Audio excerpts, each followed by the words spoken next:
Gumeysadii hore ee garabka haweenka heer qaran ee xisbiga kulmiye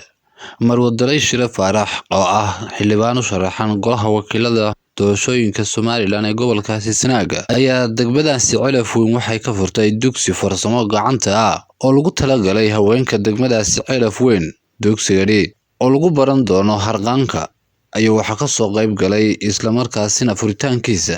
haweenka ku dhaqan degmadaasi Celaf Weyn. Sidoo kale Marwadalay Shire Faarax oo sharaxan golaha wakiilada waxay shaacisay in ay la shaqeeyaan haweenku maadaama ay haweenku door ku leeyihiin doorashooyinkaasi. Haweenkan inta badan u furtay dugsigani farsamada gacanta ayaa dhamaantoodba soo dhaweeyay dugsigani oo wax weyn ka tari doona baahiyaadka haweenka degmadaasi Celaf Weyn. Ugu horeyn waxaa halkaasi ka hadlay haweenkii kala duwanaa ee ka soo qayb galay furitaanka dugsigani. farsamada gacanta ama farsamada dadban ee lagu talagalay dadka waaweyn inay wax ka bartaan ama dadkii hore wax barashada uga habsaamay. aad bay u mahadsantahay Dalay Shire Faarax oo noo keentay maanta na soo gaarsiisay makiinadahan ama farsamadan gacanta noo furtay. aad baan uga gudoonay wayna mahadsantahay. waxayna uga codsatayna waxa weeye soo saaro dee farta dumar baa wax codeeya annaguna ballan baan ugu qaadaynaa fartayada inaan iyada siino. Dalay Shire Faarax ma aha maantii koowaad ee ay keento waxay haytay agab haweenka Soomaaliya ay leeyihiin Celaf Weyn. ma aha maantii koowaad ee ay keento deeq noocan oo kale ah. waxay keentay waxa kamid ah masaajidada waxa gogol yaallayada keentay cusbatalkan geerka dhisan ama qolka qura ubadka yaryar ee nafaqa darrada ku dhacdo loo dhigo iyada ayaa maxay ahaytoy dhistay. maxay ahaytoy waxaan xasuustaa Turkigii berigu keenay raashinka markabka dushiisa ayay 20 habeen u hoyatay. Hargeysa oo dhan bay ku wareegtay. waxay ka weeday xildhibaan Celaf Weyn oo raaca oo wax la soo dhiciya. shan baabuur bay halkaas soo taagtay. markhaati ka tihiin seedkanu haddaba ma aha Dalay Shire Faarax kii ay maanta u keentay. dadkuna dabkii baxay ayaa dab lagu darsadaa. Dalay Shire Faarax ma la shaqeynaa oo codkeena ma siina. harumarkeeda ayay u soo jeedaa haweenka iyo dhalinyarada ayay u soo jeedaa qof kasta oo baahi hayso ayay u soo jeedaa qof kasta oo wax ka xaniban yihiin ayay u furfurtaa. Soomaalidu waxay raacdaa qof xiga laakiin ma raacdo qofka harumarkeeda wada. waxaan jecelahay maanta gabadha golaha wakiilada u sharaxan inaynu soo saarno iyo kuwii kale la midka ah oo aynu siino codkeena oo dhexda marada ugu xidhano dhaaxaynu rag soo saaray. waxaan salaamayaa haweenka faraha badan ee ka soo qayb galay xafladda Dalay Shire oo hogaaminayso shirkana wacday. maxay ay waxay keentay agab badan oo maxay in hor yaala qaybo hore loo hayay oo makiinada ay fulku u yihiin inta maxay ay noognahay. Dalay Shire markaynu ka warano horumarkeeda ama waxay degmada u qabatay ma qarsoona waynuna dawada ognahay. waxa weeye waxyaabo ballaaran oo aan mid iyo laba toon laga koobi karin bay degmada ka qabato. agabyada la sheegay dhaqaatiirta iyo masaajidada iyo caawinta dadka iyo mid walba way qabatay. waana qof run ahaantii karti leh waxna hor u qabatay wax dambana qaban doonta. warwar aanu ku jirin oo aan oran karin qofkaasi dawa qof bay la keenan waxba qabanaynin ama malaha wax ma qaban doono. marka waxa weeye waynu ku taageersanahay musharaxnimada ay soo bandhigtay ama shaacisay. waxaynu doonaynaa inaynu u codayno haddaynu haweenka nahay. anagu wax badan baa xildhibaanada raggana nagaga xidhmay iyadoo maxay tahay gudoomiyahana nagaga xidhmay.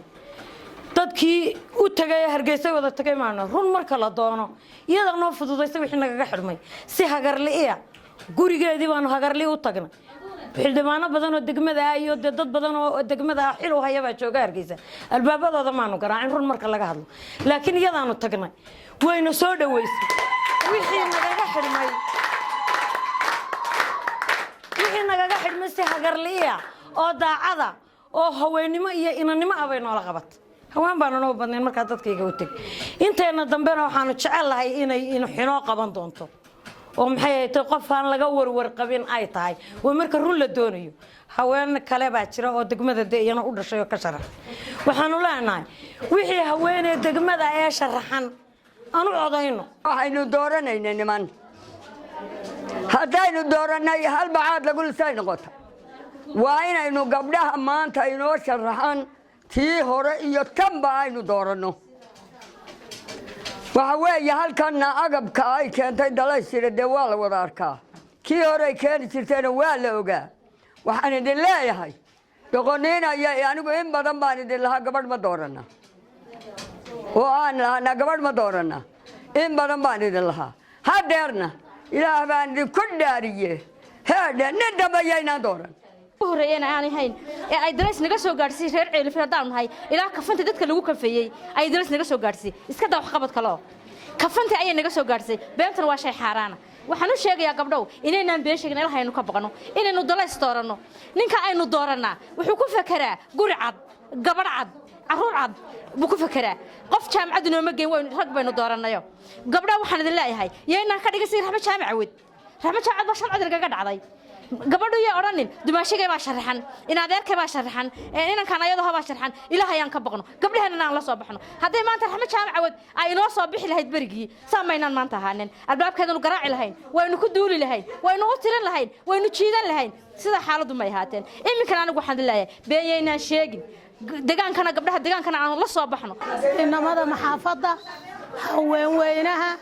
islaamaha iyo dhalinyarada aad iyo aad baan u salaamayaa calool furan iyo qalbi furan baan ku salaamayaa bacda salaan hablaha iyaga inaanu la soo baxno waajib bay noqotay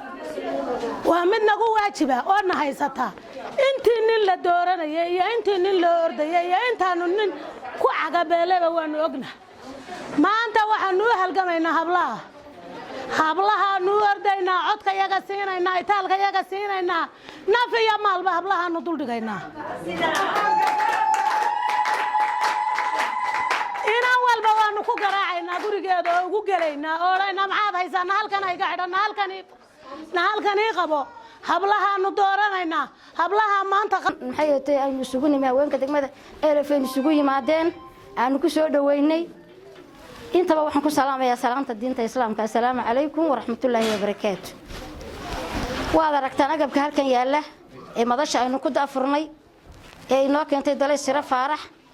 iyadoo had iyo jeer u kuur gasha baahida deegaanka taala sida caafimaadka oo kale masaajidada ee maxay ahayd dhalinta ciyaaraha iyo sportiga qalabka haweenku u baahan yihiin dadka danyarta ah shaqaalaha xildhibaan ma Dalays gudoomiye xusbi weeye gudoomiye xusbina waa la garanayaa awoodiisu intay leeg tahay aad iyo aad ayaan uga mahadnaqayaa Dalaysire Faarax oo ah xildhibaan u soo taagtay golaha wakiilada 6 doorasho hore la soo galay 6 doorasho la soo galay 6 rag baa loo codeynayay madaxweynayaashii 3 doorasho madaxweyne baarlamaan 2 gol deegaan inta rag baan dabada ka wadnaa haweenka jamhuuriyadda Soomaaliland maanta way arag baan u nahay fartii aanu ragga siin jirnayna maanta fartii way diiday maanta fartii ragga aanu siin jirnay maya bay tiri maya maanta haddaanu nahay haweenka qaranka jamhuuriyadda Soomaaliland mucaarad iyo muxaafid waxaanu u taaganahay inaanu hablaha doorano meel kasta aan joogno gabagabadii waxayna halkaasi ka hadashay marwo Dalaysire Faarax guddoomsadii hore ee garabka haweenka ee xisbiga kulmiye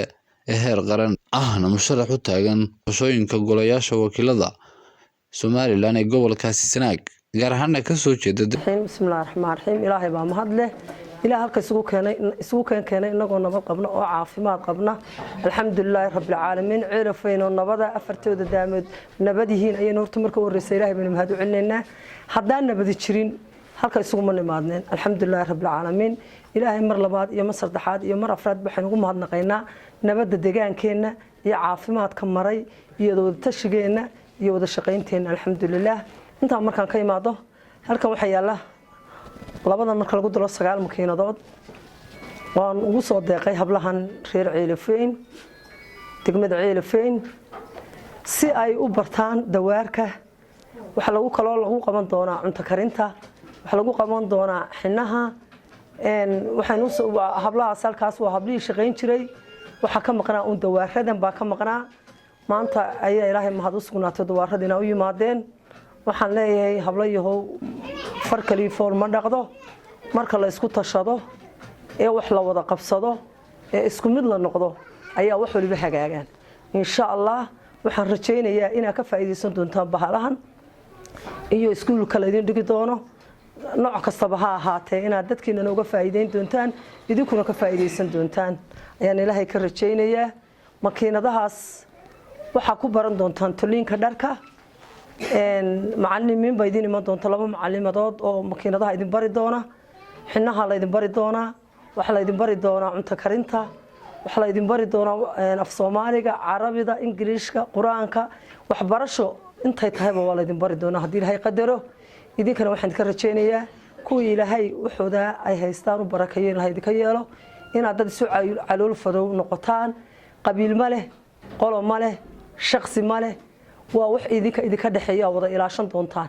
waa inaad wada ilaashataan wixii dan guud weeye waxaan idinku deeqnay waxaan doonaynaa inaad wax ku barataan inaad isku anfacdaan marka ugu lidato marka diracaaga ku talato qofku markuu ugu khasaare aad liitu iyada wax kuma qabsan oo markuu diraciisu isagu intuu soo qaato gacantiisa ku tasho insha Allah maaha markii ugu horeysay aan degmada Ciirif inaan wax keeno markastoo aan imaado anoo faramaran ma imaado insha Allah haday dhakhtar noqoto haday masaajid noqoto haday makiinada noqoto haday noqoto dhalinyarada ciyaaraha markasta waxaan jecelahay aniga waan wax weyn haynin inaan markaan magaaladayda imanayo inaan dadkayga anigu waxsido u tago sidaan idin sheegay anigu maanta waxaan u sharaxanahay golaha wakiilada baarlamaanka waxaan doonayaa degmada Ciirifeen anaan qabiil iyo qolo gobolka Sanaag isku dhamaansho gaar ahaan degmada Ciirifeen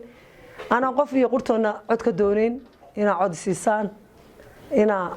ila shaqeysaan saanidii ila shaqeyn jirtayna quruxda badnayd aynu wada shaqeynaynay aynu wada soconayna wada shaqeyno insha Allah Ilaahay idamkiisa hadaan malakumoodina dilin de kale malakumood bayna weerarsan hadaan malakumood ka nabad qabno oo Ilaahay nafteena daayo aniguna ma yihi qof ku koobnaanaysa danteeda si aan horeba idin la shaqeyn jiraan la shaqeyn doona hadii Ilaahay soo saaro waa ballan gaar ahaan waxaan u qaban doonaa dumarka iyo dhalinyarada waxaan ka shaqeyn doonaa arrimaha bulshada waxaan ka shaqeyn doonaa sida caafimaadka waxbarashada biyaha shay kasta oo Ciirifeen u baahan tahay waa ogtihiin